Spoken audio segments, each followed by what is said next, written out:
এগৰাকী বৌয়ে এইখন শাৰী দিছিলে। শাৰীখনৰ আধা নেটৰ আৰু তাত খুব ধুনীয়া এমব্ৰইডাৰী কৰা আছে। কৈছে এটা ধুনীয়া জৰা বনাই দিবা তোমাৰ পচন্দ মতে। তো তাকে প্ৰথমতে ভাবিছোঁ মেলি পেলাই কিনো কৰোঁ। তাৰপাছত আইডিয়া এটা পালোঁ যে ফুলকেইটা কাটি নতুন কাপোৰ এযোৰত বনাওঁ। সেয়ে কি কৰিছোঁ, ফুলবোৰ কাটি লৈছোঁ।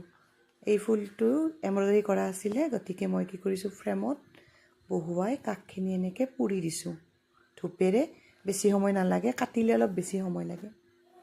আৰু তাৰপিছত এনেকৈ বহুকেইটা ফুল ওলালে শাৰীখনৰ পৰা। সেই ফুলবিলাক এতিয়া মই পিংক কালাৰৰ এযোৰ পলিপাট চাদৰ মেখেলা আনিছোঁ। এয়া লেচ কিনি আনিছোঁ ফুলৰ পাতৰ কালাৰৰ লগত মিলাই, আৰু তাৰ লগত দহি গাঁঠিবৰ কাৰণে এনেকৈ সূতাও আনিছোঁ। এয়া দেখিছেনে, খুব মৰম লগা আছিলে ফুলকেইটা।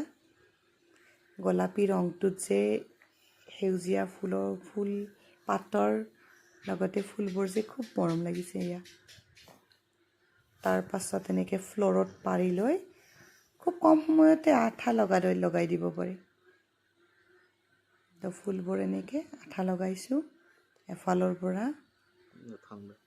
চাদৰখন হৈয়ে গৈছে, 2 ঘণ্টামান নালাগিল আৰু। পটিটো খুৱাই লৈ এনেকৈ ফুলবোৰ লগাই দিছোঁ। ব্লাউজটোৰ সৈতে এয়া চাদৰ মেখেলাযোৰৰ ফাইনেল লুক। এক ধুনীয়া জৰা এটা হৈ গৈছে। বৌজনী খুব পচন্দ আৰু মোৰো ভাল লাগিছে বাৰু। থেংক ইউ, আজিলৈ ইমানেই।